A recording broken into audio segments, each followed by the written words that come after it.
आज मैनपुरी में उत्तर प्रदेश के डिप्टी सीएम केशव प्रसाद मौर्य जिला योजना समिति की बैठक में शामिल होने के लिए मैनपुरी पहुंचे। डिप्टी सीएम मैनपुरी जिले के प्रभारी मंत्री भी है। यहां पहुंचने के बाद उनका बीजेपी के वरिष्ठ नेताओं ने स्वागत किया, जिसके बाद उन्होंने 138 करोड़ की 77 योजनाओं का शिलान्यास भी किया। पत्रकार वार्ता के दौरान उन्होंने कहा कि इस वर्ष का प्रस्तावित बजट 280 करोड़ 77 लाख रुपए का है। भाजपा की सरकार चाहे वो देश की हो या प्रदेश की, सरकार सभी के स्वर्गांगित विकास का विश्वास करती है।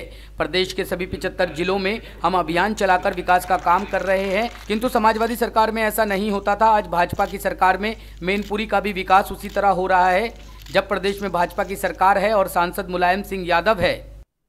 कुछ इस कहने में कोई संकोच नहीं है कि जब श्री अखिलेश यादव जी के नेतृत्व में सरकार थी तो दल के आधार पर कि ये भाजपा का विधायक है और ये सपा का है, ये दूसरे इस दल का है, उस दल का है, इसके आधार पर उनके क्षेत्रों में विकास में भेदभाव किया जाता था। और मैं दावे से कह रहा हूं, यह मैनपुरी है, यहां से श्रीमान मुलायम सिंह यादव जी सांसद और श्री अखिलेश यादव जी आजमगढ़ से सांसद। हम प्रदेश की 24 करोड़ जनता को किस प्रकार से लाभ हो उस पर निरंतर काम कर रहे हैं, उनके विकास को लेकर भी काम कर रहे हैं। वहीं उन्होंने बजट के मुद्दे पर बात करते हुए कहा कि इस दशक का पहला बजट जो पेश हुआ है वो आत्मनिर्भर भारत का बजट है।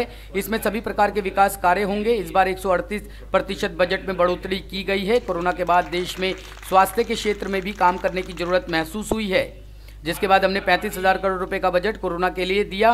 100 सैनिक स्कूल खोलने की बात की, आदिवासी बच्चों के लिए एकलव्य स्कूल खोलने की बात की है।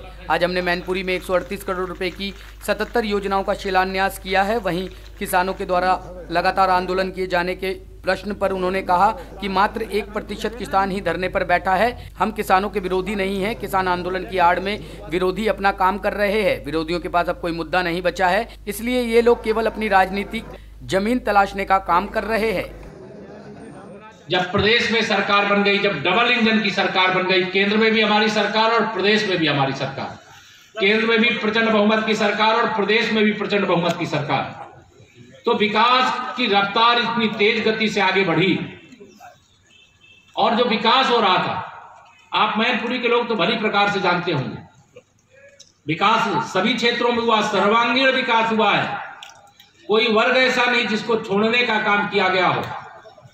सबका साथ, सबका विकास, सबके विश्वास, सबको स्थान, सबको सम्मान देते हुए भारतीय जनता पार्टी की सरकार, दोनों सरकारें तीव्र गति से देशवासियों के, प्रदेशवासियों के हित में काम करने का कार्य किया। टॉप स्टोरी ब्यूरो के लिए मैनपुरी से संजय शर्मा की रिपोर्ट।